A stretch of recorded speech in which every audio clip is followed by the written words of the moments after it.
pessoal, sou o meu eu aqui do futuro. Vocês podem ver que já tá até de noite, o cenário já tá diferente, mas tem uma pessoa aqui que quer dar um recado pra vocês. Fala assim: fica com Deus, pessoal. Manda um beijo pra galera. Tchau.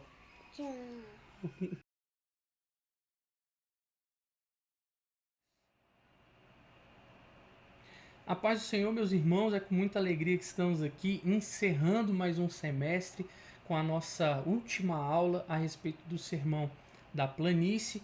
Ela é uma aula que não está na nossa revista, então eu preparei um slide aí com muito carinho para que os irmãos pudessem acompanhar qual foi a linha lógica que foi seguida para a confecção desse estudo. De antemão, eu já queria aqui, meus amados, pedir perdão por alguns pontos. Primeiro, a luz não tá legal. Pelo horário que eu tô gravando, tá muito claro ali atrás, e por conta disso aqui eu tô acompanhando numa telinha aqui à minha esquerda, né? E tá parecendo um pouco escuro para mim. Então já peço perdão porque a câmera não está captando da maneira que eu gostaria. Outro ponto é que eu moro em condomínio e prédio, hoje está bem movimentado aqui, então pode ser que tenha algum barulho externo, então já peço perdão aos irmãos, é algo que eu não tenho controle. E também porque, meus amados, a gente vai trabalhar um texto um pouco extenso. São praticamente 32 versículos que nós vamos trabalhar ao longo da nossa aula. Então, querendo ou não, venho aqui pedir já perdão aos irmãos, né, caso a aula demore um pouquinho mais do que eu gostaria. Eu vou tentar usar todo o meu poder de síntese, que não é talvez o dos melhores, mas caso a gente prolongue um pouquinho mais, os irmãos podem acelerar a velocidade do vídeo, obviamente sem nenhum problema.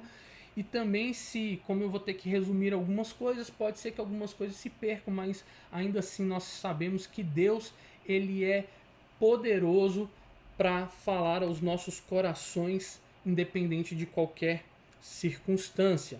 Pois bem, como eu disse, a gente vai tratar um pouquinho a respeito aí do sermão da planície, que se encontra em Lucas 6, dos versículos 17 ao 49, e sim, vamos fazer alguns paralelos em relação ao sermão do monte.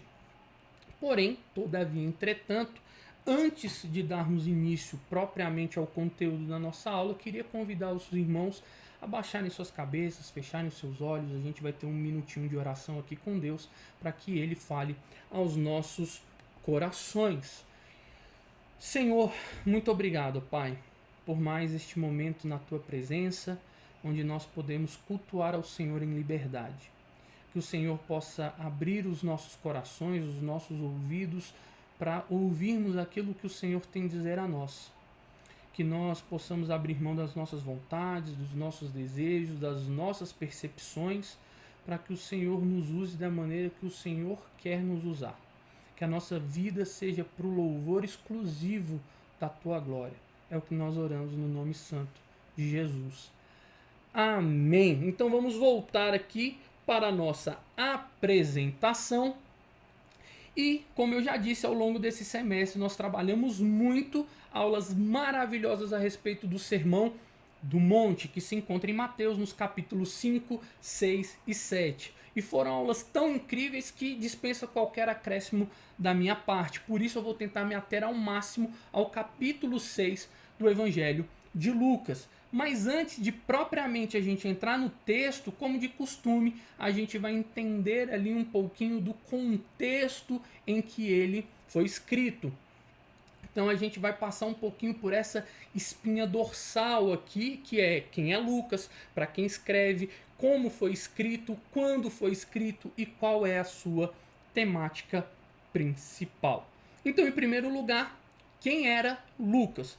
Lucas desenvolveu o papel de historiador, colhendo ali material a respeito de Jesus, ouvindo testemunhas. De ofício, era médico e foi cooperador de Paulo em sua obra missionária. E a gente pode ver esses relatos tanto em 2 Timóteo 4,11 quanto em Atos dos Apóstolos, no capítulo 16, versículo 10, assim como também em Atos dos Apóstolos, capítulo 20, versículo 5. A primeira parte, no capítulo 16, a gente está retratando a segunda viagem missionária de Paulo, e já aqui no capítulo 20, a terceira viagem missionária. Lucas se torna tão próximo do apóstolo Paulo que acompanha ele, inclusive, quando ele é preso em Jerusalém. Esse relato está em Atos 21, 17 ao 40, e também quando ele é preso lá na Cesareia, que é a capital da província romana na Palestina. E esse relato está lá em Atos 28, no versículo 16. E fica com Paulo, então, até a sua morte. Aparentemente, Lucas era gentil, ou seja, ele não era judeu, e essa hipótese, que particularmente me parece mais adequada, está baseada lá em Colossenses 4, do versículo 11 ao versículo 14, onde Paulo cita os irmãos que são da circuncisão, ou seja, judeus, e somente depois ele cita Lucas, deixando ele de fora desse grupo. O que o texto deixa transparecer é que isso foi feito de maneira proposital, ou seja, não era apenas uma citação para enaltecer Lucas por parte de Paulo, mas sim que de fato ele não fazia parte daquele grupo da circuncisão. Né? Então, outro ponto também interessante em favor de Lucas ser gentil é que ele dominava muito bem a língua grega. Tanto que, uma curiosidade aí, existem cerca de 266 palavras nesse idioma grego que não são encontrados em nenhum outro lugar do Novo Testamento, quando a gente pega aí o livro de Atos e o Evangelho de Lucas. Então, assim, obviamente que muitos defendem que isso não é um argumento válido porque Lucas era muito culto e ele poderia muito bem dominar a língua grega sem nenhuma dificuldade. Mas se a gente ficar com a hipótese de que Lucas era gentil, poderemos então concedê-lo o título de único autor gentil de toda a Bíblia, e venhamos e convenhamos, meus amados, isso é que é moral. Lucas era sírio, natural da Antioquia, e foi discípulo dos apóstolos. Serviu ao Senhor integralmente, sem ter se casado ou tido filhos. Lucas morreu provavelmente com 84 anos, enforcado em Tebas, capital da Beócia, na Grécia. Apesar de não citar o seu nome em suas cartas, é um consenso que tanto o Evangelho de Lucas, como eu já coloquei, e o livro de Atos tenha sido escrito por sua mão, que esses dois livros sejam de sua autoria, pela semelhança da forma que eles foram escritos, onde a gente vê um grego mais rebuscado, e também porque Atos é quase que uma sequência lógica dos acontecimentos que estão descritos no Evangelho de Lucas. Então, agora, para quem Lucas escreve? Coincidência ou não, tanto o Evangelho de Lucas como o livro de Atos dos Apóstolos, a dedicatória é feita para uma mesma e única pessoa, no caso aí, Teófilo. Mas, de acordo com Fritz Heinecker, essa menção tão específica de Lucas não era simplesmente uma questão de honra a Teófilo, mas sim porque naquela época publicar algo era muito dispendioso. Por isso, dedicar uma carta ou um livro para alguém, se caso aceito pelo destinatário, o tornava padrinho daquele escrito. Então, por isso, essas dedicatórias geralmente eram feitas para pessoas mais abastadas, que era exatamente o caso de Teófilo, uma pessoa com muitas posses para a época e que ostentava a posição máxima entre todos os cidadãos proeminentes da Antioquia. E também, obviamente, que estava realizando um trabalho incrível, dispondo dos seus bens para a propagação do Evangelho de Jesus. Logo, o fato, de o destinatário ser uma pessoa única não significa dizer que as cartas foram escritas exclusivamente para ele, mas sim que ele fosse o agente difusor, propagador do seu conteúdo, para principalmente os povos gentios, que era o público-alvo de Lucas. Outro ponto que a gente vai se ater aqui é na forma em que os livros foram escritos. Diferente de alguns apóstolos que não tinham instrução, como é o caso de Pedro, que era pescador por ofício, Lucas era uma pessoa douta, estudada, e isso se reflete na sua forma de escrever. Leon Morris divide o Evangelho de Lucas linguisticamente em 3 seções. A primeira seção, que é o prefácio, que vai do capítulo 1, versículo 1 ao 4, Lucas escreve de maneira bastante clássica e rebuscada, assim como manda os manuais de etiqueta.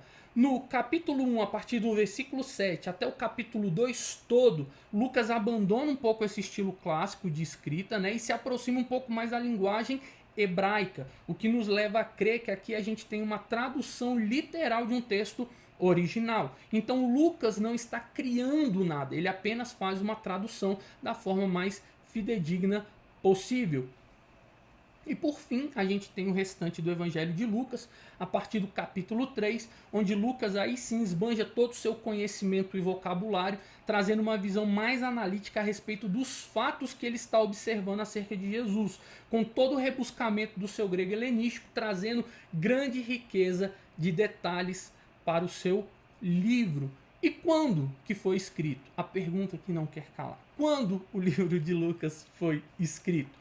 A data mais provável, meus amados irmãos, é que o Evangelho de Lucas tenha sido datado entre 58 e 59, talvez 60 depois de Cristo, enquanto Paulo ainda estava preso na Cesareia. Porém, é muito difícil a gente precisar o local e a data por falta de evidência a esse respeito. Mas está passando aí na sua timeline, na sua linha do tempo, algumas curiosidades acerca desse período aí.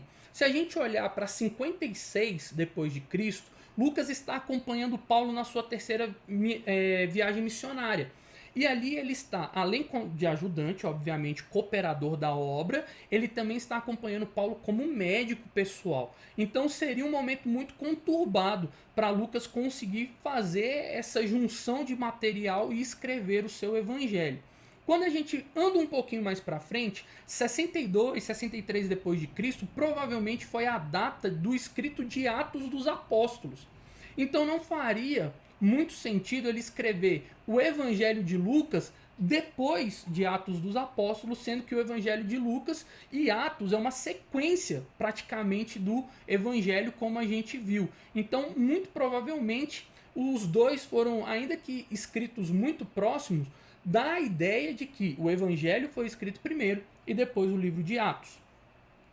E tem um ponto que poderia pensar assim, não, meu irmão, mas ele pode ter escrito isso muito mais para frente e ter escrito os dois livros de uma vez só. Tudo bem, só que aí tem um ponto interessante, que é uma axiologia, vamos dizer assim, né? E quem acha não sabe muito, meus irmãos, como diria meu chefe. Mas sim, tem um ponto que a gente precisa tratar. Em 64 depois de Cristo aconteceu um fato muito marcante na história, que é quando Nero põe fogo em Roma e coloca a culpa, adivinha quem? Nos cristãos. Se Lucas tivesse escrito os seus livros após esse período, seria um tanto quanto interessante ele não ter mencionado esse fato, né? Passar isso despercebido, colocar fogo em uma cidade inteira e Lucas não mencionar isso nos seus escritos. Então, como eu disse, temos evidências?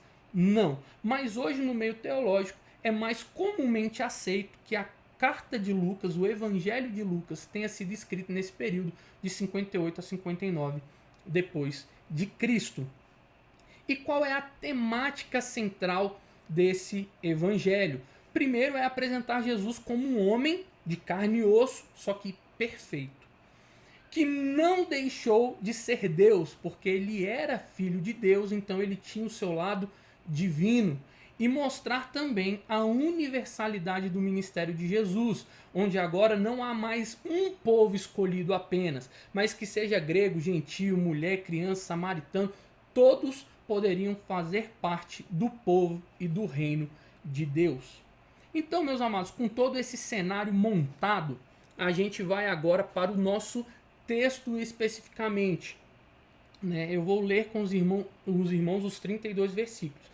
Então, se os irmãos quiserem dar uma adiantadinha aí no vídeo, porque realmente vai ser uma leitura extensa, mas para a gente conseguir extrair o máximo de todo esse texto, sim, eu acho importante que a gente faça essa leitura juntos, né? Então vamos lá, eu vou me ater um pouquinho desse lado aqui, que é onde está a minha colinha a respeito desse texto. Eu vou ler ele integralmente também para a gente ler na mesma versão, que como eu sempre falo para os irmãos, eu uso a nova versão transformadora. Então Lucas 6, 17 ao 49 diz o seguinte: quando Jesus e os seus discípulos desceram do monte, pararam numa região plana e ampla. Havia ali muitos de seus seguidores e uma grande multidão vinda de todas as partes da Judéia, de Jerusalém e de lugares distantes ao norte, como o litoral de Tiro e Sidom. tinham vindo para ouvi-lo e para serem curados de suas enfermidades. E os que eram atormentados por espíritos impuros eram curados. Todos procuravam, olha que interessante, todos procuravam tocar em Jesus, pois dele saía poder e ele curava a todos. Então Jesus se voltou para os seus discípulos, guarde essa expressão no seu coração, voltou-se para os seus discípulos e disse: felizes são vocês, pobres, pois o reino de Deus lhes pertence. Felizes são vocês que agora estão famintos, pois serão saciados. Felizes são vocês que agora choram, pois no devido tempo rirão. Felizes são vocês quando os odiarem e os excluírem, quando zombarem de vocês e os caluniarem, como se fossem maus, porque seguem o Filho do Homem. Quando isso acontecer, alegrem-se e exultem, porque uma grande recompensa os espera no céu. E lembrem-se de que os antepassados deles também trataram os profetas da mesma forma. E agora, segunda parte. Que aflição espera vocês, ricos, pois já receberam a sua consolação. Que aflição espera vocês, que agora têm fartura, pois um terrível tempo de fome os espera. Que aflição espera vocês, que agora riem, pois em breve seu riso se transformará em lamento e tristeza. Que aflição espera vocês, que são elogiados por todos, pois os antepassados deles também elogiaram falsos profetas. Mas a vocês que me ouvem, de novo, olha essa expressão, a vocês que me ouvem eu digo, amem os seus inimigos, façam o bem a quem os odeia, abençoe quem os amaldiçoa, orem por quem os maltrata. Se alguém lhes der um tapa numa face, ofereça também a outra. Se alguém exigir de você a roupa do seu corpo, deixe que leve também a capa. Dê a quem pedir, e quando tomarem suas coisas, não tente recuperá-las. Versículo 31. Façam aos outros o que vocês desejam que eles lhes façam. Se vocês amam apenas aqueles que os amam, que mérito tem? Até os pecadores amam quem os ama. E se fazem o bem apenas aos que fazem bem a vocês, que mérito tem? Até os pecadores agem desse modo. E se emprestam dinheiro apenas aos que podem devolver, que mérito tem? Até os pecadores emprestam a outros pecadores na expectativa de receber tudo de volta. Portanto, amem os seus inimigos, façam-lhes o bem e emprestem a eles sem esperar nada de volta. Então a recompensa que receberão do céu será grande e estarão agindo de fato como filhos do Altíssimo, pois ele é bondoso até mesmo com os ingratos e perversos. Sejam misericordiosos, assim como seu Pai é misericordioso. Não julguem e não serão julgados. Não condenem e não serão condenados. Perdoem e serão perdoados. Deem e receberão.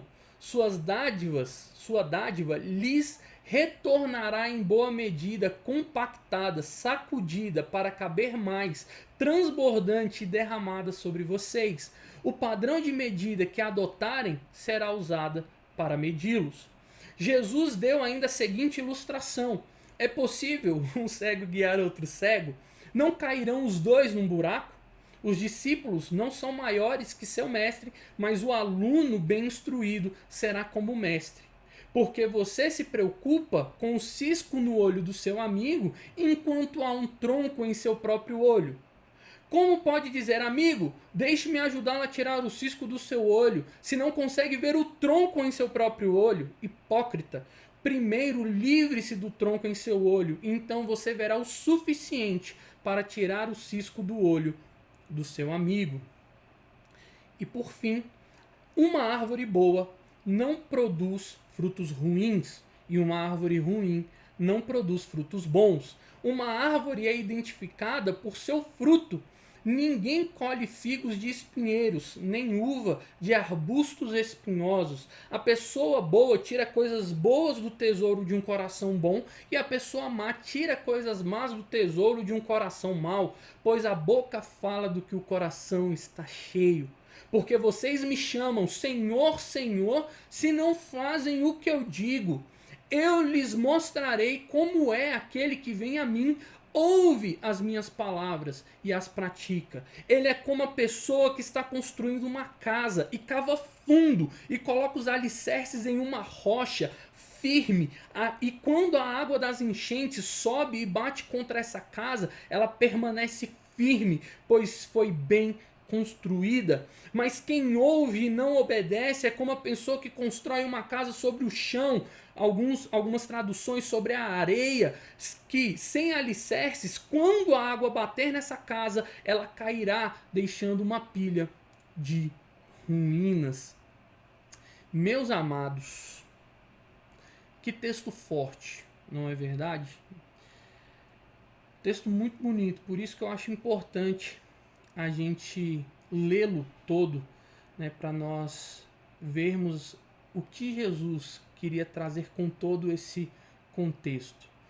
Bom, como eu já havia dito para os irmãos, não vou me ater muito ao texto de Mateus, porém sim vai ser interessante a gente notar alguns pontos em relação a ambos, né? Esse paralelismo dos dois, pois muitos dizem que os textos se referem à mesma cena, porém com visões distintas, onde cada autor quis dar um destaque diferente em sua narrativa. Há quem diga que os textos são até complementares, dizendo que na verdade Lucas teria feito um resumão ali do texto de Mateus, que traria, entre aspas, a mensagem completa de Jesus. Porém, ainda que esses dois discursos tivessem sido realizados no mesmo dia, ainda assim existem pontos de divergência entre ambos que precisamos mencionar. E aí eu vou aqui pegar já o versículo 17, que é uma diferença em relação à geografia de ambos os textos. E a professora Vanessa, que me perdoe, ela seria muito mais apta do que eu para falar a respeito deste assunto. Mas Lucas e Mateus são bem detalhistas ao dizerem onde a mensagem de Jesus está sendo pregada. Se a gente olhar em Lucas 6,17, está escrito: quando Jesus e os discípulos desceram do monte, pararam numa região plana e ampla. Então, nesse caso, Jesus desce do monte e prega em um lugar plano. Do grego aqui nós temos pedinos. Na verdade, não é uma planície, não necessariamente seria uma planície, mas como a gente viu aqui, um lugar plano e amplo.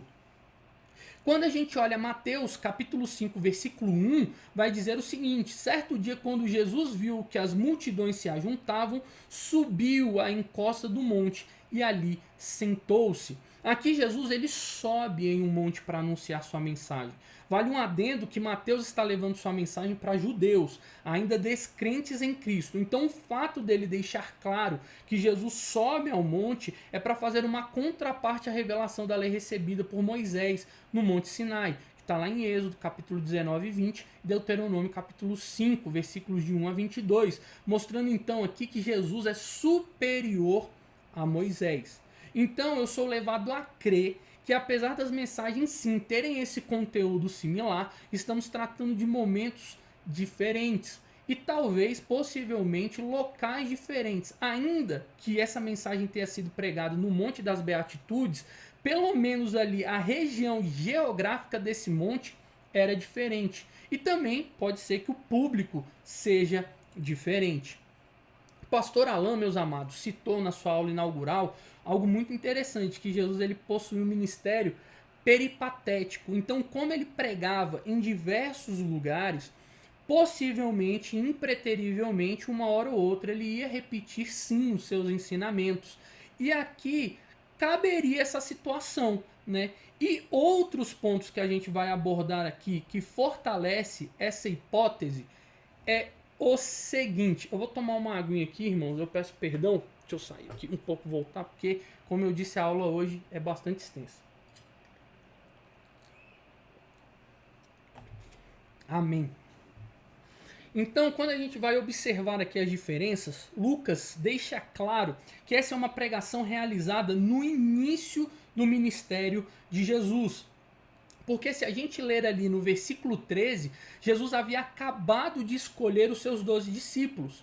Já em Mateus, no versículo 1, ele menciona que os discípulos se assentaram ao seu redor, e essa era uma prática muito comum naquela época, de quando um rabi ia ensinar, ele se assentava e os seus discípulos mais próximos, obviamente, ficavam ali reunidos ao seu redor para ouvir os seus ensinamentos. Então, o texto de Mateus, os 12 já haviam sido escolhidos.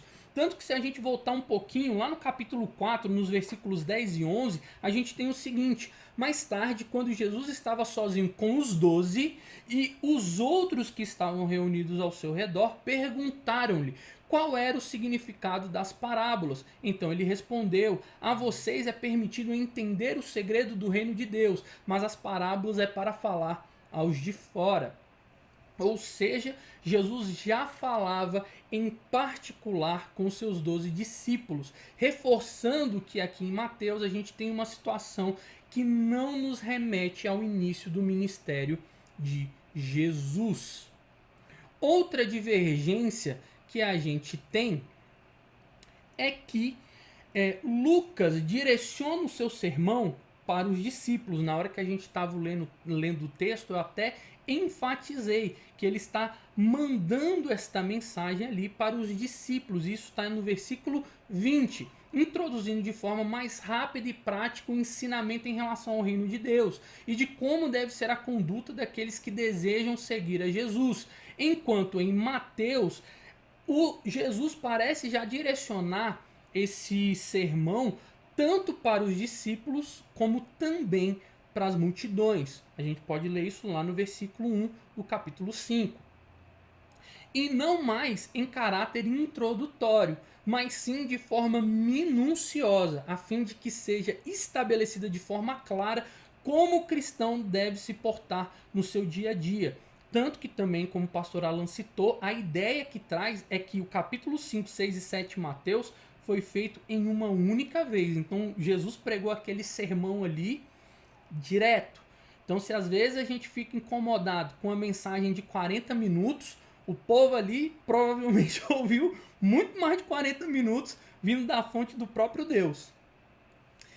E aí, meus amados, esse texto, se a gente for parar um pouquinho para pensar, tem o que Jesus vai abordar dentro desses dois conteúdos. Como a gente deve viver aquilo que a gente prega. Pastor Hernandes Dias Lopes tem uma frase que eu gosto muito, que ele diz: a ortodoxia deve caminhar junto com a piedade. Então, ou seja, a gente nunca deve abrir mão do conhecimento das Sagradas Escrituras, mas a gente deve ser zeloso em colocar esse conhecimento em prática, com sinceridade, em amor. Então tudo, meus amados, que nós vamos conversar aqui a respeito disso é aplicado com amor, com seriedade, com autenticidade. Amém? E por fim, existe ainda mais uma diferença que eu não poderia citar, que obviamente o sermão de Mateus, vou começar por Mateus agora, são apresentadas 8 bem-aventuranças que estão correlacionadas à lei mosaica. Enquanto em Lucas, todas essas referências da lei mosaica são descartadas e a gente tem apenas 4 bem-aventuranças, além dos 4 ais, que são completamente omitidos por Mateus. Claro que aqui a gente pode ter o interesse do autor em dar ênfase em outras partes da pregação de Jesus. Porém, como eu disse, vale a pena a gente ressaltar de novo que apesar dos textos terem um grande paralelismo entre si, a gente consegue ver nitidamente diferenças, inclusive no seu conteúdo. Com as diferenças postas, então nós vamos trabalhar propriamente o conteúdo abordado por Lucas, que vai aqui das nossas bem-aventuranças, né? Do versículo 20 ao 23, onde ele vai começar: bem-aventurados os pobres, bem-aventurados que têm fome, bem-aventurados que choram e bem-aventurados que são perseguidos em meu nome. A palavra bem-aventurado, geralmente utilizada aqui nesse texto, no Novo Testamento, inclusive, no grego original é Macários, que foi traduzida da palavra asher, do hebraico, que significa abençoado. Então, Macários remete uma característica qualitativa de quem é feliz, dando a ideia de que felizes são aqueles que possuem a grandiosa bênção de Jesus. E aí, meus amados, o sermão começa. Felizes são vocês, pobres, pois o reino de Deus lhes pertence. Lucas não está tratando as palavras de Jesus de forma literal e nem enaltecendo a pobreza e a necessidade física, mas sim se utilizando ali de uma forma figurativa de linguagem para comparar com a nossa necessidade e dependência espiritual. Obviamente, necessidade de Jesus, onde nenhuma conquista terrena será capaz de suprir o vazio da nossa alma. Então, somente aqueles que são capazes de se desprender de si mesmos, dos seus desejos, para viverem em conformidade com o Evangelho, de tomarem a sua cruz, serão capazes de participar do reino de Deus. E ele continua dizendo: felizes são vocês que têm fome, pois serão saciados. Em Mateus há uma clareza maior em relação a essa fome, o que ela trata, pois logo em seguida ele completa dizendo que se trata de fome e sede de justiça. Já no texto de Lucas, isso está implícito, essa questão da justiça, né? Mas é de forma intencional, com a finalidade de dar ênfase na questão da necessidade que existe de entendermos quem somos dentro do reino de Deus e que lá somos todos iguais. E por isso a gente não deve nos sobrepujar a ninguém. Não há melhor ou pior, somos todos pecadores e de igual forma estamos longe de Deus. É o que diz Romanos 3, 23. É interessante aqui um ponto, meus irmãos, que dentro da filosofia do direito, a palavra justiça, ela vem do étimo latino justitia, que significa dar a cada um aquilo que efetivamente lhe pertence, praticando a equidade. Trocando em miúdos, que nada mais é que tratar os desiguais na medida das suas desigualdades. Porém, o conceito de justiça aplicado ao reino de Deus, ele é muito mais puro na sua essência.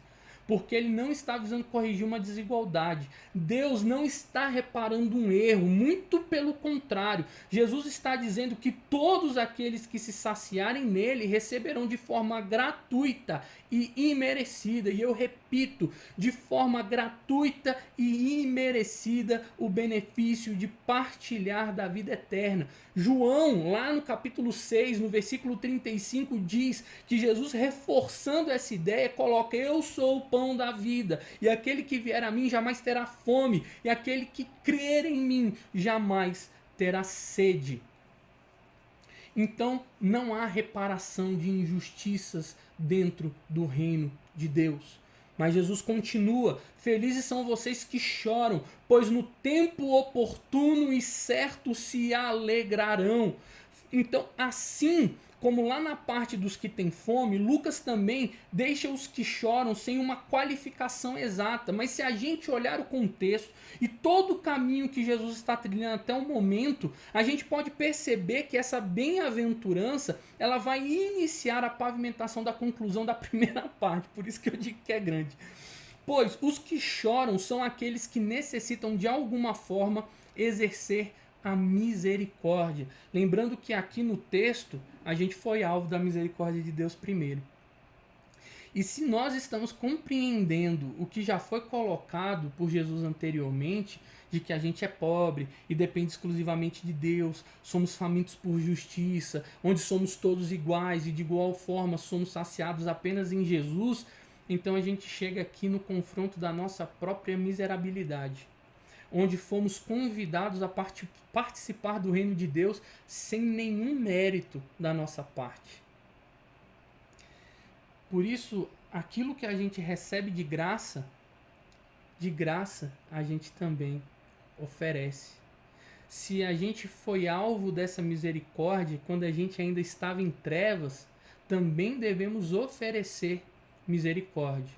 Porque nenhuma aflição a qual possamos ser subjugados se comparará à alegria de sermos filhos de Deus e participantes do seu reino. Mas então, essa bem-aventurança, a pergunta que fica é por que ela está pavimentando a conclusão da primeira parte? Porque se a gente deve exercer misericórdia, devemos exercê-la com alguém. E esse alguém é posto de maneira explícita no versículo 22, que a gente pode ver quando Lucas escreve: felizes são vocês quando forem perseguidos e difamados, pois grande recompensa os aguarda. Não que devamos exercer a misericórdia, não que não devamos, na verdade, né, meus amados, exercer a misericórdia com os nossos irmãos que amamos. Isso é óbvio, a gente deve exercer a misericórdia com todos. Mas Jesus, mais à frente, vai fazer uma afirmação que está lá em Lucas 6, 32 e 33, que tangencia esse versículo dizendo: se vocês amam apenas aqueles que os amam, que mérito tem? Até os pecadores amam quem os ama. E se fazem o bem apenas aos que fazem bem para vocês, que mérito tem? Até os pecadores agem desse modo. Então o desafio aqui é amar aqueles que nos perseguem, que nos tratam mal, que nos excluem. É oferecer misericórdia quando a gente é injustiçado. É sermos felizes mesmo quando todas as situações parecem adversas para nós. Pois a nossa alegria não está firmada em circunstâncias, mas naquele que foi o exemplo vivo dessa mensagem. E meus irmãos, eu não estou aqui fazendo culto dizendo que cristão não sofre, que não se abate, não se esmorece, mas sim que apesar disso tudo, o nosso coração precisa estar firmado em Jesus. Assim como está escrito lá em Hebreus, você pode abrir sua Bíblia, capítulo 6, 18, 19 e 20. É impossível que Deus minta, e essa é a nossa esperança, que para nós é como uma âncora firme e segura, que teremos acesso ao profundo do santuário, qual Jesus foi o nosso precursor. Então, se Jesus afirmou essas coisas, a gente pode descansar porque ele vai cumprir. E da mesma forma que o Senhor nos permite enfrentar adversidades, ele também será o nosso socorro bem presente em todo o tempo, nos momentos bons e nos momentos ruins. E Lucas continua, que é aqui na segunda parte teórica que ele vai entrar agora, que é na parte das condenações. Falamos da parte das bonanças, aquilo que traz alívio ao nosso coração, mas agora também Lucas vai tratar uma parte muito séria, que são a parte dos 4 ais, que estão descritos nos versículos de 24 a 26, como uma antítese dos versículos das bem-aventuranças. Então aqui ele começa: ai de vocês que são ricos, ai de vocês que têm fartura, ai de vocês que riem, e ai de vocês que são elogiados. Da mesma forma que Jesus então não enaltece a pobreza nos versículos anteriores, aqui Jesus não está condenando a riqueza, mas sim alertando para qual é o alvo da nossa adoração, pois o homem é um ser criado para adorar. Ou ele vai adorar a Deus, ou ele adorará outras coisas, seja os bens, dinheiro ou a ele mesmo. Então, com esse alerta ligado, Lucas começa a descrever essa parte mais tensa do sermão, seguindo todas as advertências, seguindo as advertências dadas por Jesus. E aí começa: ai de vocês, os ricos, pois já receberam a sua recompensa. E aqui eu vou tomar um pouquinho de água, meus amados. Peço perdão mais uma vez. Mas é porque quando a gente está ao vivo, eu tenho a participação dos irmãos, o que é maravilhoso, que eu amo e que eu estou morrendo de saudade desse momento. Aqui sou eu falando ininterruptamente. E aí a garganta vai secando, ainda mais com esse clima seco aqui de Brasília. Então eu tenho que ficar repondo aqui, tomando um pouquinho de água. Afinal de contas, eu não sou um camelo, meus irmãos, né? Que consegue ficar aí uma semana sem beber água. Mas a gente retorna então. Ai de vocês ricos, pois já receberam a sua recompensa. A palavra grega que é utilizada para essa sequência de ais é ouai, que expressa, é quase um mineirês, né? Que expressa não apenas um infortúnio, ou uma infelicidade, mas sim um sofrimento profundo e inconsolável, proveniente quem vai experimentar isso são aqueles que acreditam já estar cheios de si mesmo. Tanto que a palavra grega para ricos aqui, nesse texto, é plousios, que sempre é utilizada meio que num tom pejorativo, deixando evidente que aqueles que estão presos aos seus bens terrenos e têm neles as suas esperanças, a sua expectativa de vida, não poderão participar do reino de Deus. E, meus irmãos, veja que não muito distante, em Lucas, no capítulo 18, dos versículos 18 ao 24, Jesus vai falar com um homem. Os irmãos sabem muito bem como é que é essa história e como ela termina. Um homem chega diante de Jesus e fala-lhe: Senhor, eu sou um cara bom, contanto que eu cumpro com todos os mandamentos. Mas o que além disso, eu preciso fazer para herdar a vida eterna? Aí, inusitadamente, Jesus fala para ele o seguinte: vende tudo o que você tem e dê aos pobres. E o texto termina dizendo que aquele homem se entristeceu. E aí Jesus conclui no versículo 25, dizendo que é mais fácil um camelo passar no buraco de uma agulha que um rico entrar no reino de Deus. A riqueza, meus amados, em si ela não é um problema. Mas se este tema, que é tratado extensivamente em toda a Bíblia, não for um tema de alerta para nós, nós podemos cair no risco da avareza. Então a gente tem que estar vigilante constantemente para que os nossos bens não se tornem o nosso Deus. Pois a quem muito é dado é para que estes possam ajudar a outros que pouco têm. Então a riqueza em si, de novo, não é um problema. Mas aquilo que nós fazemos com ela pode sim ser um grande problema. Mas vamos aí dar sequência aos nossos ais e chegamos aqui na parte do ai de vocês que têm fartura, pois passarão por um terrível tempo de fome. A palavra em grego utilizada, estou usando muito o grego, meus irmãos, porque realmente ele traz uma riqueza de detalhes maior do que aquela expressão ela quer dizer. Então, fartura aqui está sendo expressa como empiplonai, que geralmente é utilizada para saciedade de objetos materiais. Porém, como esse texto está em contraposição à bem-aventurança, né, daqueles que serão saciados, então nesse contexto, Lucas usa essa palavra ligando ela à fome, para novamente mostrar que não existe saciedade verdadeira nas coisas terrenas e que por sinal são passageiras, trazendo essa mesma ideia de transitoriedade das aflições, quando a gente disse ali nas bem-aventuranças que as aflições elas também serão transitórias e passageiras, porque em outro momento nós riremos eternamente na presença de Deus. Então, para aqueles que já estão saciados com as coisas deste mundo, em outro tempo sentirão fome de maneira que não poderão ser mais saciados. E por fim, a gente chega aqui neste último ai, que é ai de vocês que riem, pois em breve se lamentarão profundamente. Uma curiosidade aqui do Novo Testamento é que se a gente ler todos os evangelhos, apesar da gente ver os evangelistas retratando Jesus como alguém constantemente alegre e contente, a gente nunca vai ver Jesus sendo descrito rindo.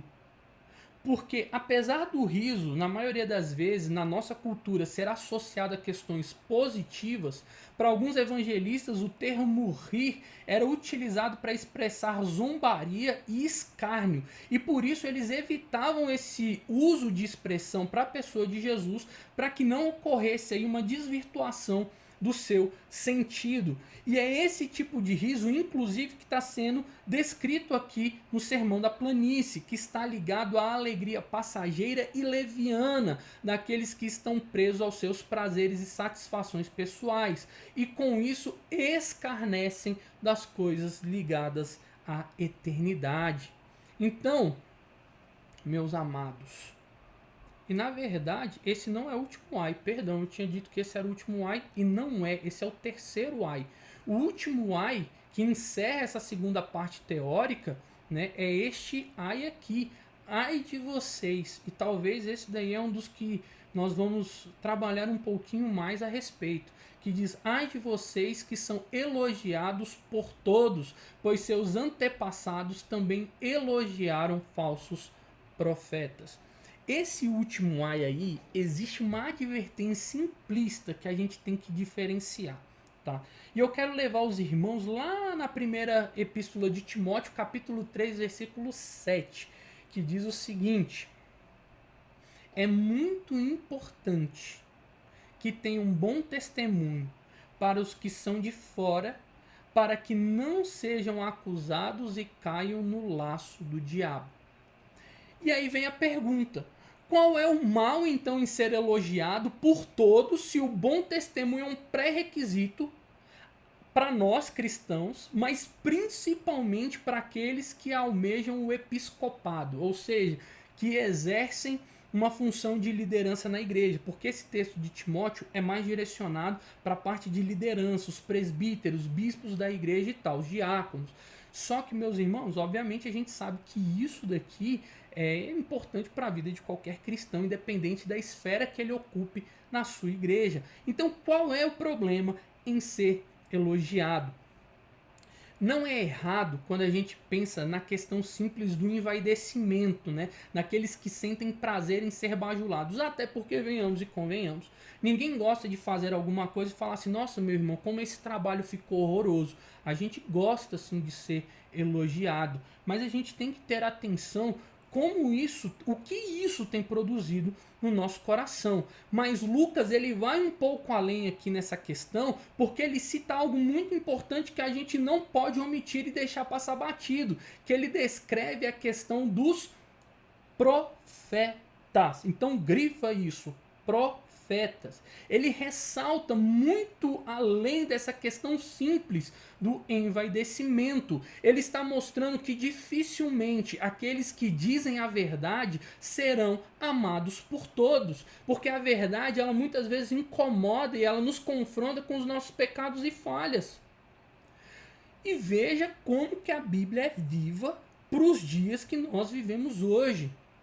Um texto escrito há aproximadamente 1960 anos atrás relata uma realidade que temos vivido, onde a gente hoje escuta diversas pregações a respeito de quê? Que nós somos o centro do coração de Jesus. Tudo gira em torno de nós, em torno de um Deus que parece existir para nos agradar e realizar as nossas vontades como se ele fosse um garçom ou um gênio da lâmpada. Falar apenas aquilo que todos querem ouvir é se distanciar do Evangelho de Jesus. Porque o mesmo Cristo amoroso que nos recebe com as nossas falhas, disse que a gente está perdoado dos nossos pecados, mas que a gente não deve praticá-los mais.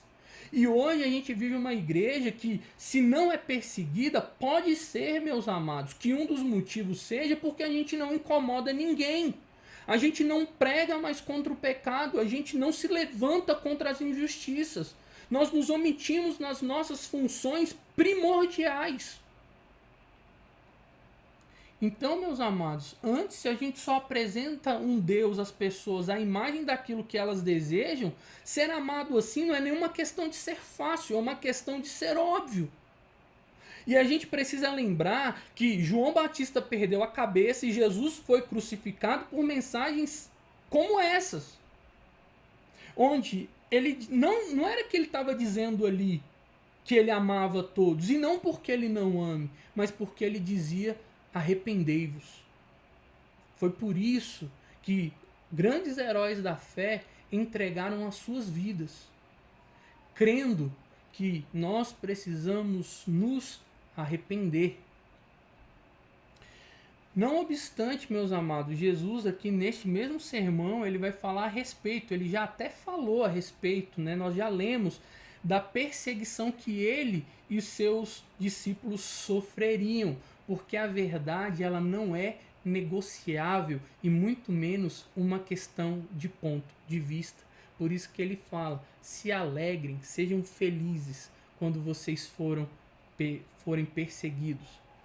E é óbvio que a gente precisa ressaltar aqui que falar a verdade, saber como falar a verdade é muito importante.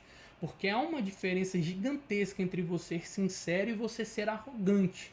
Mas quando a gente se isenta de apresentar o Jesus que também é justo e condenará debaixo da sua santa ira todos aqueles que o rejeitam, não praticando suas palavras, estamos fazendo um desserviço ao Evangelho. E nas palavras do próprio Jesus colocadas por Lucas, a gente se coloca no mesmo patamar de falsos profetas. Eu costumo dizer que muitas vezes a gente prega o Jesus Fábio Júnior, que canta aquela música A Metade da Laranja. A gente apresenta Jesus pela metade.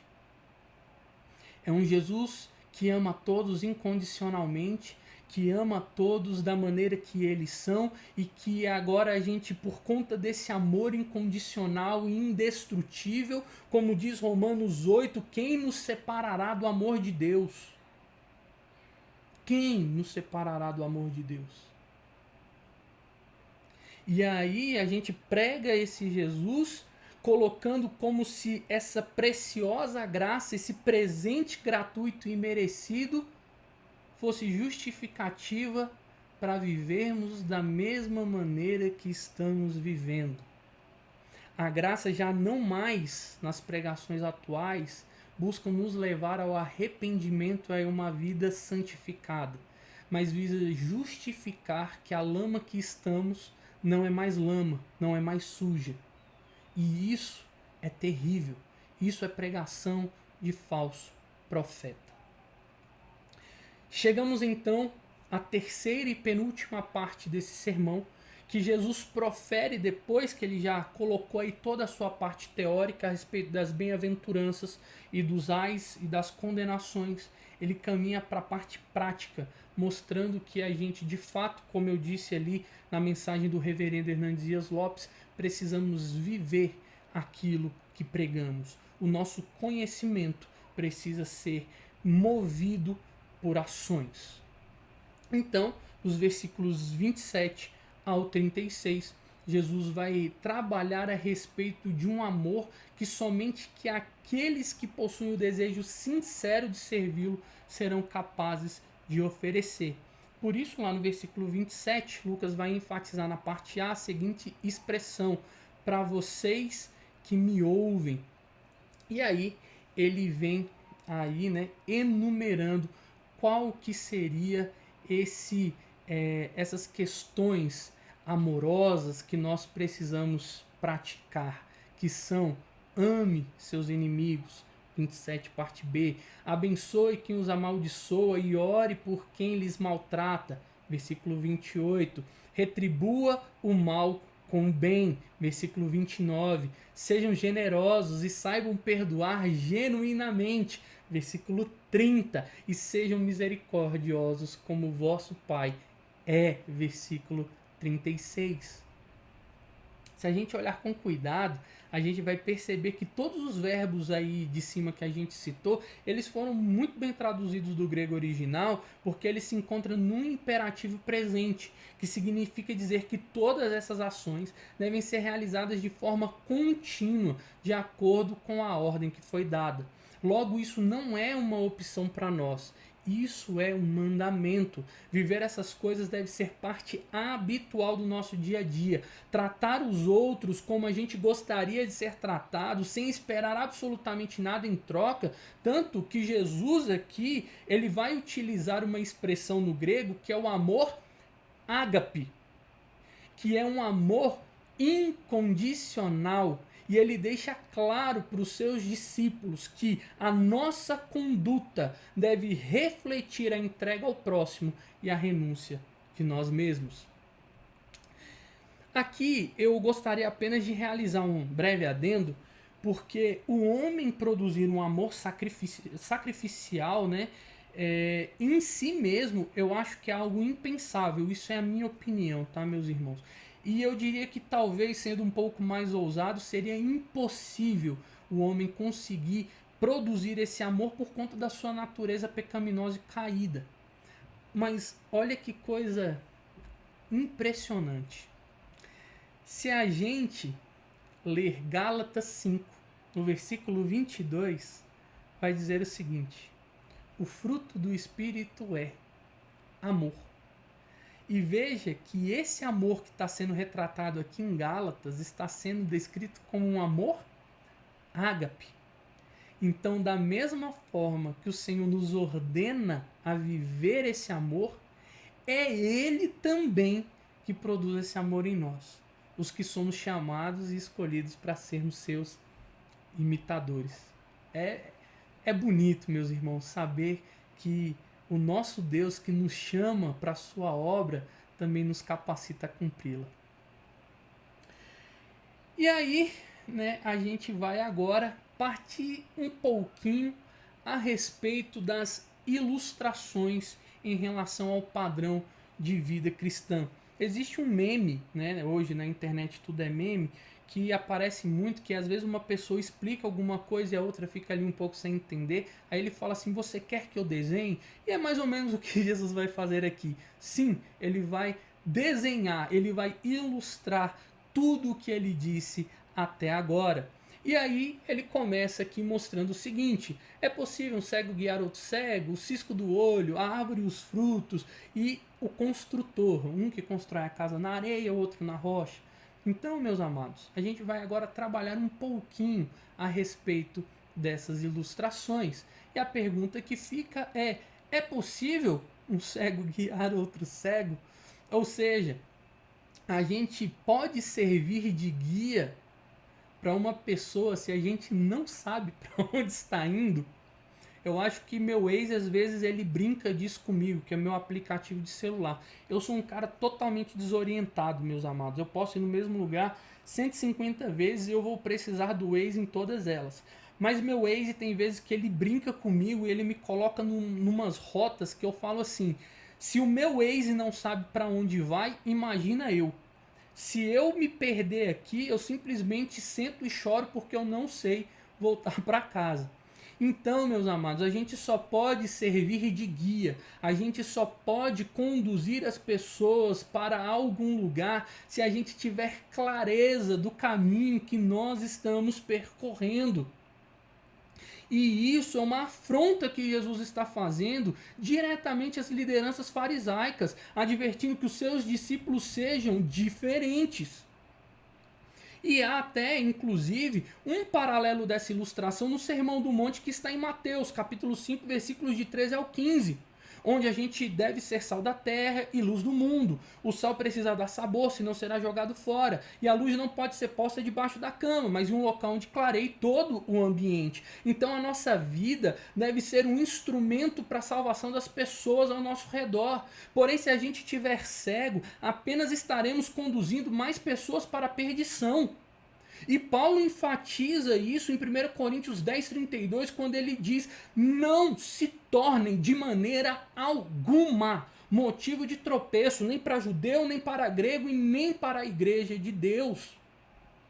Então precisamos, meus irmãos, saber com clareza para onde estamos indo, para que a nossa vida seja testemunho de Cristo aqui nessa terra. A segunda ilustração, que se encontra lá no versículo 41, ela fala a respeito da visão distorcida e vai dizer: por que você se preocupa com o cisco no olho do seu amigo enquanto há um tronco no seu próprio olho?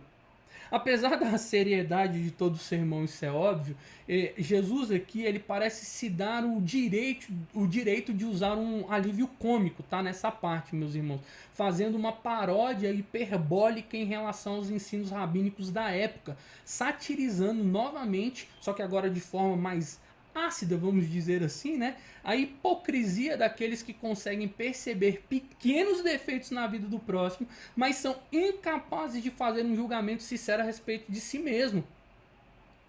Então, dessa forma, a gente é advertido a tratar os nossos defeitos com severidade e buscar corrigi-los para depois, e somente depois, a gente, com essa clareza, trazer uma visão melhor para auxiliar o nosso irmão que também está em falta. É engraçado que eu acho que os irmãos já passaram por isso também, ou já ouviram essa bendita frase, né, ao longo da vida aí. Ninguém tem o direito de me julgar, só Deus.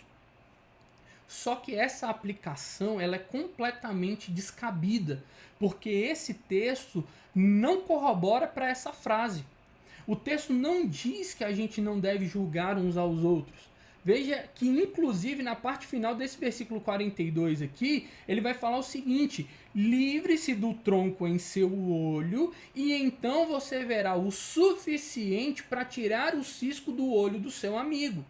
Em Mateus 18, lá no versículo 15, na parte A, né, em uma tradução um pouco mais literal do texto, diz o seguinte: se você ver o seu irmão pecando, vai lá e o corrige a sós. Então a orientação mais fidedigna é que sim, a gente deve corrigir uns aos outros em amor, mas sem nunca nos esquecermos de que, se formos capazes de julgar as nossas falhas primeiro e ver a nossa própria miséria e dependência da graça de Cristo, então a gente consequentemente se tornará, vamos dizer assim, entre aspas, melhores tiradores de cisco dos olhos alheios.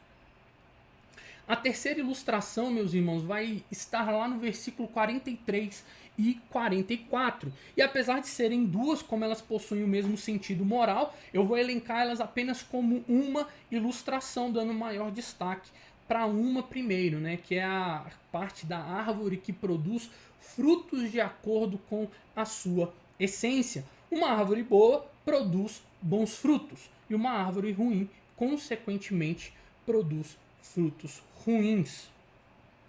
E aí logo em seguida Jesus vai falar a respeito do tesouro, onde uma pessoa boa sabe retirar coisas boas de um tesouro e uma pessoa má tira coisas ruins do mesmo tesouro. Então aqui, meus amados, tem um jogo de palavras que Jesus faz que eu acho muito interessante, muito oportuno, porque Jesus poderia ter usado essa ilustração e Lucas poderia ter transcrito assim sem nenhum problema, colocando assim, ó: pelos frutos conhecereis a árvore. E isso realmente faz todo sentido, porque se a gente comer uma maçã, a gente sabe que com certeza ela foi proveniente, foi provida por uma macieira. Mas o destaque de Cristo aqui nesse sermão não está no produto final, no fruto ou nas nossas obras em si, mas sim na intenção do nosso coração, na árvore. Então, meus amados, vamos pensar comigo da seguinte maneira: eu posso dar esmola para uma pessoa carente e necessitada. E se a gente olhar essa situação isoladamente, apenas pela obra em si, o fruto, a gente poderia julgar tranquilamente que o que eu produzi foi um fruto bom. Porém, se a intenção do meu coração for me autopromover em cima da caridade, a intenção ruim transforma o meu fruto em um fruto ruim. Então, o foco dado aqui está na árvore que determina a qualidade do fruto e está no coração que lapida o tesouro. Por isso, essas duas ilustrações elas trazem ainda um sentido mais profundo, que complementa com a ilustração anterior a respeito do cisco e do tronco nos olhos, porque eu só consigo julgar aquilo que eu vejo, eu consigo julgar obras. Mas a única intenção e o único coração que eu sou capaz de ser juiz é do meu próprio coração. Por isso, a gente tem que ter clareza da nossa essência e sermos sinceros com as nossas intenções. Porque sem a imagem de Deus em nós, a gente nunca conseguiria produzir algo bom. Tanto que Davi, em Salmo 139, 23, 24, vai dizer o seguinte: examina-me, ó Deus, porque você conhece o meu coração, prova-me e vê os meus pensamentos, e me mostre se há em mim algum caminho que te ofende, e então eu serei conduzido pelo caminho eterno. Precisamos que essa seja a nossa oração diária, para que a nossa essência esteja sempre ligada em Deus, que a nossa vida seja reflexo da vontade de Deus, que os nossos frutos sirvam para glorificar a Deus. E por isso a importância de nós sermos autênticos, vigilantes e sabermos primeiramente examinar a nós mesmos, porque Cristo cobra de nós essência e não aparência. Então, meus irmãos, quando formos julgar alguém, que nós primeiro saibamos julgar a nós mesmos. E Jesus vai finalizar esse sermão com a sua quarta e última ilustração, que se encontra nos versículos 48 e 49, que diz respeito a dois homens que constroem suas casas.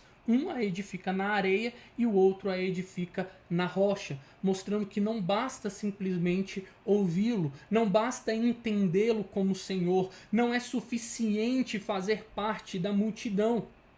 Nesse texto aqui da planície, se a gente voltar no versículo 19, a gente vai ver que muitos que estavam ali procuravam Jesus pelo que ele poderia oferecer.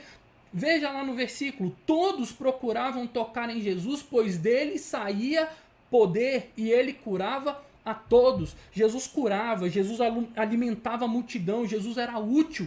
Mas se o nosso relacionamento com ele estiver fundamentado apenas nessa troca de interesse, então a nossa casa está edificada em coisas vazias, sem substâncias e que muito provavelmente não perdurarão nos momentos de adversidade. Muitas vezes na minha caminhada cristã, eu ouvi alguns irmãos indagando a respeito disso, e eu também já indaguei a respeito disso, que era como a mesma multidão que viu tudo o que Jesus fez foi capaz de crucificá-lo. E a resposta está bem aqui na nossa frente, meus amados, porque quando eu consumo tudo que você pode me dar, eu te descarto, você já não me serve mais, o encanto se acaba e com o tempo a casa vai desmoronando. Mas quando existe um amor genuíno, onde o meu desejo em estar ao lado de Jesus é por conta daquilo que ele é, então todo esse sermão ele se torna muito mais do que um amontoado de regras a respeito de ética e moral cristã, e ela se torna o meu propósito de vida. Porque se o desejo do meu coração é que eu viva empenhado em cumprir isso, dia após dia, então eu estou alicerçando a minha casa na rocha, e isso demanda tempo, esforço. E essa é a diferença. É isso que Cristo almeja de nós, um relacionamento concreto, genuíno, verdadeiro e eficaz. E essa casa não cairá, porque ela está baseada em coisas substanciais e sólidas. A gente precisa entender que o interesse ele pode mudar de acordo com a conveniência, mas quando Deus nos dá um propósito, ele é eterno.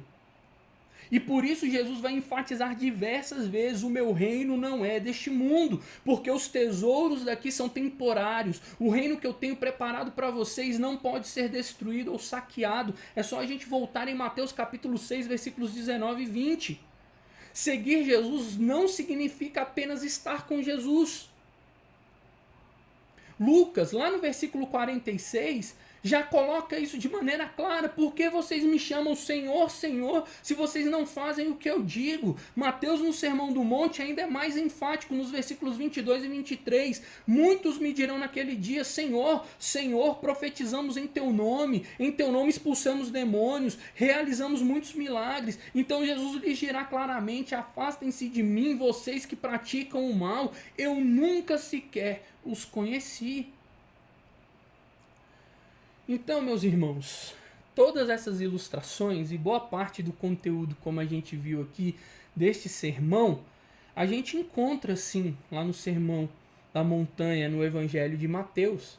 E talvez eu até acredito que eu não tenha trago nenhum ponto assim de acréscimo, né, em relação ao que os irmãos já ouviram nas outras aulas. Mas como a gente viu essas pequenas nuances entre os dois textos, eu acho que sim, que por mais que os dois sermões estejam ligados, há particularidades neles que os tornam da mesma forma especiais. E é lógico que se fosse para eu resumir tudo que a gente viu aqui até agora, seria o óbvio, né? A conclusão mais óbvia é que os nossos valores devem caminhar na contramão dos valores do mundo, e que a gente não pode se conformar e possuir a mesma forma deste século, como diz lá em Romanos 12, no versículo 2. E que e o que é mais bonito disso tudo é que sim, Jesus nos condiciona a viver de maneira diferente. E de novo, por mais que eu não tenha, talvez trago nenhuma novidade aqui para os irmãos nessa EBD, ter lido todo esse sermão, versículo a versículo com vocês, imaginar Jesus ali naquele local bonito, pregando essas palavras, e Lucas pegando todos esses relatos e tentando escrever isso de maneira mais fidedigna possível, porque Lucas não andou com Jesus, Lucas não estava vendo isso ao vivo e a cores, me traz no meu coração o sentimento de que eu preciso ser mais. Eu preciso ser mais em prol do reino de Deus, eu preciso ser mais em prol dos meus irmãos, e não porque as obras me redimem, eu não creio nisso, mas é como fruto de gratidão por ter sido alvo da graça e da misericórdia e do amor de Deus, mesmo sabendo quem eu sou. E Jesus ainda assim quis me alcançar para transformar a minha vida de maneira que ele fosse glorificado. Depois de tudo isso que eu li, meus amados, e falei com os irmãos aqui até agora, me vem à mente uma frase do reverendo Charles Spurgeon, que eu sou completamente suspeito para falar, que ele diz assim, olha, toda vez que penso no cristão que deveria ser, sinto vergonha deste que sou. Que realmente, meus amados, Deus me capacite todos os dias a viver isso que eu prego para os irmãos, a viver esse sermão, para que em algum momento eu seja capaz de fazer jus ao melhor título que eu poderia receber nesse mundo, que é o de ser filho de Deus. Eu agradeço a paciência dos irmãos e convido vocês a nós orarmos mais uma vez, para que, assim como nós vimos, o que Jesus quer de nós é vida, é viver o que nós pregamos, é poder falar para o mundo as coisas que afastam eles de Deus, mas mostrar através das nossas vidas quais são as ações que eles devem tomar para que eles possam desfrutar do mesmo reino o qual nós fomos convidados. Então ore comigo. Senhor Deus, Pai, obrigado por mais essa oportunidade de louvarmos e engrandecermos o Teu santo nome através de tudo que nós vivemos até agora. Senhor, nos ajuda a viver isso que nós vimos, porque são palavras difíceis, são palavras de alento também, quando o Senhor diz que nós podemos ter a certeza de que não devemos nos importar com as perseguições, porque o Senhor é o nosso consolo, que nós seremos saciados em Jesus. Tudo isso é alento para a nossa alma. Mas ao mesmo tempo, quando pensamos, ó Deus, que precisamos ter uma vida íntegra, incorruptível, Senhor, e olhamos para a nossa natureza caída, se não for a Sua graça, Senhor, se não for a Tua misericórdia, nós seremos incapazes de viver cada uma dessas palavras. Então eu te peço que o Teu Espírito, assim como lemos em Gálatas, ó Deus, Ele seja quem produz em nós esse fruto de maneira que nos capacite a viver de maneira integral a Tua palavra. Não existe viver mais ou menos o Evangelho de Deus, não existe negociar a verdade do Evangelho de Deus. Pai querido, ajuda-nos para que nós sejamos crentes melhores todos os dias. Que a nossa vida não sirva de pedra de tropeço para outras pessoas, mas que em contrapartida ela seja a candeia, a luz que guia o mundo para o Teu seio, de volta para o Teu átrio. É o que eu oro no nome santo de Jesus. Amém. Meus amados, que alegria! Chegamos ao final de mais uma aula. Espero que Deus tenha falado ao coração de vocês, assim como Deus tem falado ao meu coração. Reforço que não vejo a hora de voltarmos presencialmente. Sinto muita saudade da participação de cada um dos irmãos, né? E eu vou deixar aqui, caso os irmãos queiram consultar Eu tenho todos esses livros, caso os irmãos queiram também, deixo aí à disposição de vocês, se vocês quiserem ler, qual foi o material de apoio que eu utilizei para confeccionar esse estudo. Então, assim, foram alguns livros. Em relação ao Sermão do Monte, eu também tenho vários, mas esse especificamente aqui do texto de Lucas que nós lemos, livros excepcionais, eu recomendo muito a leitura. Então, meus amados, que Deus abençoe a todos e foi realmente muito bom esse tempo que estivemos juntos. Então, meus amados, fiquem com Deus e até a próxima. Um beijo no coração de vocês.